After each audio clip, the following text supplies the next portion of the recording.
walang iya mo! Tanggol, ano ba? Ano, sinisira mo na naman yung buhay ko? Tanggol, pag ako natanggal ako dito, hindi ako makakabili ng gamot ni tatay. Naiintindihan mo ba yun? Wow, nagselos lang naman ako. Selos? Bakit ka nagsiselos? Tayo ba? Ha? Tanggol, wala kang karapatan magselos! Ano karapatan mo? Hindi pa naman kita sinasagot? Hindi ko lang naman napigilan yung bukso ng damdamin ko eh. Tanggol, hindi mo ba nakikita kung ano yung problema sa'yo?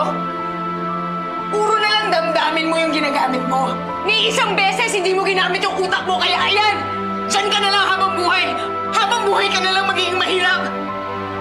Ibahin mo ako sa'yo, Tanggol! Lagi mo na lang ako hinihila pababa! Huwag mo naman gawin yan sa akin!